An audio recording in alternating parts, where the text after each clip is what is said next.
Bienvenue à toutes et à tous dans cette édition dédiée à l'actualité qui aura marqué votre semaine. Et avant les titres, un point sur vos prévisions météorologiques pour le début de semaine qui arrive. Il fallait bien que ça arrive. Un jour, le temps devient de plus en plus maussade. Vous l'aurez remarqué déjà depuis ce week-end. Les températures sont dignes d'un mois de novembre qui arrive. Pour ce lundi, les températures iront en moyenne de 2 à 8 degrés dans la région avec un ciel dégagé. Mais les nuages ne se feront pas attendre. Il va falloir sortir les parapluies mardi et mercredi. Des averses sont attendues dans les terres dès mardi soir après avoir traversé la côte d'Opale. Et la pluie stagnera sur le nord et le Pas-de-Calais durant toute la journée de mercredi. Le tout avec des maximales qui n'iront pas au-delà de 9 degrés pour mardi et 10 degrés pour mercredi. Allez, les titres. Dans quelques jours, c'est la 3e édition du mois sans tabac, une opération de santé publique pour inciter au mois de novembre les fumeurs à lâcher pour de bon la cigarette. Mais comment faire après des années d'addiction pour certains ?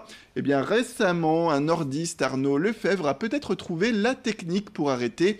Lui-même fumeur durant 24 ans, il a mis au point, il y a 3 ans, une méthode efficace, dit-il, en 21 jours seulement. Cela inclut la nutrition, l'activité physique, mais également, et c'est très important selon lui, des exercices de développement personnel. Alors depuis 6 mois, 7 clients sur 8 venus le voir ont arrêté définitivement la cigarette, dit-il. Arnaud Lefebvre a donc décidé de se consacrer entièrement à sa méthode en la partageant sur le site internet stoplaclope.com avec un tarif de 240 €. Explication sur cette méthode justement avec Idil Gunay qui l'a rencontré. Moi, j'ai assemblé ça sous la forme d'un séminaire parce qu'il y a du contenu et donc ce contenu, il doit être transmis et pour pouvoir être intégré, il faut le faire au jour le jour. Donc, séminaire qui dure 21 jours. Il y a 5 heures de présence en face des personnes, donc en individuel et en dynamique de groupe. Et tout le reste se fait donc à distance via une messagerie dédiée avec tous les matins un échange, l'envoi d'exercices très simple, entre 5 minutes et une demi-heure par jour de travail. Ça permet donc de travailler sur les habitudes au changement. La solidarité aura payé. Le jeune Martin, sans domicile fixe à Lille depuis 2 mois et demi, a fait le buzz sur Internet. Son histoire, médiatisée grâce à un certain Michael, a permis de remplir une belle cagnotte, indispensable pour Martin puisque le jeune homme travaillait à la ressourcerie de Marquilly, mais les grèves de la SNCF ces derniers mois lui auraient coûté son travail. Il affirme qu'il n'y avait aucun moyen pour lui de se rendre dans cette ressourcerie pour aller travailler. Le cercle vicieux s'est donc mis en marche, il s'est retrouvé sans le sou, à la rue, avec sa sœur et un ami. Tous étaient obligés jusqu'à présent de faire la manche. Alors la solidarité lui permet aujourd'hui d'une part de rembourser son ancien propriétaire qui accepte d'ailleurs de lui redonner le logement. Ce mardi, Martin a aussi passé un entretien d'embauche dans une boîte d'intérim lilloise et il devrait commencer à travailler dès la semaine prochaine. Vincent Vieillard a rencontré ce jeune homme et celui qui l'a sauvé. Michael est venu me rencontrer au feu, là où je fais la manche. Et voilà, il m'a proposé de m'aider. Il m'a dit que ce qui était écrit sur ma pancarte, ça l'intéressait. Et que qu'une personne a demandé du travail, c'était rare, surtout de la part d'un sans-abri. J'ai rencontré Martin un peu par hasard, donc en passant au feu rouge. Et comme je suis un ancien bénévole de la Croix-Rouge, forcément j'ai la fibre, on va dire, sociale au cœur. Et suite à une photo sur les réseaux sociaux, j'ai décidé de venir à sa rencontre pour savoir un peu ce qu'il en était de son histoire. J'ai été passer un entretien, j'ai été m'inscrire en boîte d'intérim. Grâce à la cagnotte, là, je vais pouvoir récupérer mon logement cette semaine. Voilà pour cette jolie histoire. La sortie du 51e album de Johnny Hallyday a suscité un engouement qui était attendu, vous le savez, près d'1 an après la mort du rocker français. 300 000 exemplaires de Mon pays, c'est l'amour, son dernier album, se sont écoulés rien que le premier jour de sortie. La maison de disques espère d'ailleurs en vendre d'ici les prochaines semaines jusqu'à 800 000. Près de chez nous, Jean-Jacques Defer, disquaire à Armentières depuis 32 ans, a lui aussi constaté ce succès. Ce disquaire indépendant, comme on n'en trouve plus beaucoup d'ailleurs dans la région, avait ouvert sa boutique dans la nuit de jeudi à vendredi pour satisfaire les fans les plus impatients. Et en 5 jours, il a vendu près de 500 exemplaires du disque et il est, dit-il, en rupture de vinyle déjà. Idil Günay est allé le rencontrer. On ne pensait pas que ça allait faire ce carton-là, hein. Moi, je pensais en vendre une centaine et ça a été multiplié par 5. J'ai dû courir chercher des disques un peu partout. Et j'ai même ouvert la nuit de jeudi à vendredi pour le vendre la nuit ici, parce qu'on avait le droit à passer de minuit.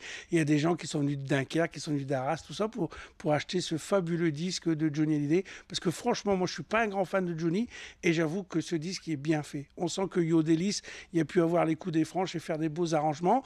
Il y a des textes dans ce disque que Johnny voulait refaire après, qui n'a pas eu le temps, mais qu'ils ont fait quand même, et que Yo Delis a super bien arrangé au niveau des cuivres, enfin des instruments, des instruments rythmiques, basse, batterie, guitare. Enfin, il y a vraiment un beau son, tout est bien. Avant l'arrivée des températures glaciales et avant de vous octroyer quelques bons moments devant la cheminée, si vous avez la chance d'en avoir une, eh bien pensez à la ramoner. La norme selon les professionnels est de l'entretenir au moins une fois par an. C'est plus économique d'une part, mais cela évite également la surproduction de monoxyde de carbone qui reste mortelle et qui fait des ravages d'ailleurs chaque hiver. Alors pour parler de ces ramoneurs qui interviennent de plus en plus ces dernières semaines chez les particuliers dans la région, nous sommes allés à la rencontre de Jean-Luc Herrero. Il nous parle aujourd'hui des arnaques qui peuvent survenir quand on cherche un ramoneur. Disons, les questions arnaques, il faut faire attention, c'est surtout sur les prestations de qualité, c'est ça qu'il faut voir. En temps déjà, le temps, on peut ici passer un certain temps que moi je multiplie par 4 au moins. Donc après c'est suivant les gens. Les gens qui vont trop vite, il y en a qui n'utilisent même pas les cannes. Enfin, ça, après, c'est aléatoire. On peut pas en dire plus. C'est les clients qui nous voient y travailler et qui nous disent la différence par rapport à l'autre. C'est tout. Mais on est là pour ça, pour apporter autre chose, justement. C'est ça l'artisanat. Disons, les prestations les mieux, c'est en fin de saison de chauffe. Comme ça, si éventuellement il y a des affaires qu'on visionne, des réparations, on a 2-3 mois, comme j'explique à tous. Ici, c'est saison de chauffe quand tout va bien, c'est de l'entretien, ça pose aucun souci. Mais quand il y a des transformations, des réparations, c'est là que c'est un peu délicat en cette période, tout le monde est débordé, quoi. À une semaine de la fête d'Halloween, plus que quelques jours, les boutiques spécialisées sont prêtes à satisfaire les clients qui ont prévu de se faire peur le soir du 31 octobre. Masques de zombies, déguisements et accessoires diaboliques, tout y est avec une prédominance cette année pour les objets inspirés des films et séries horrifiques à succès, même si la traditionnelle sorcière, bien sûr, retrouve toujours son public adoré. Alors, pour en parler, nous sommes allés chez Megafête, un magasin de déguisements et d'accessoires, pour parler notamment des ventes les plus fortes cette année. Ce qui marche fort chez nous, c'est tous les déguisements de films, le plus souvent, du style l'art purge, Saw, les clowns marchent très bien avec le film Ça. On a aussi des déguisements de la Casa de Papel. C'est des films d'Halloween, c'est des films qui font peur, c'est des films de thriller, c'est ça, c'est le monde Halloween.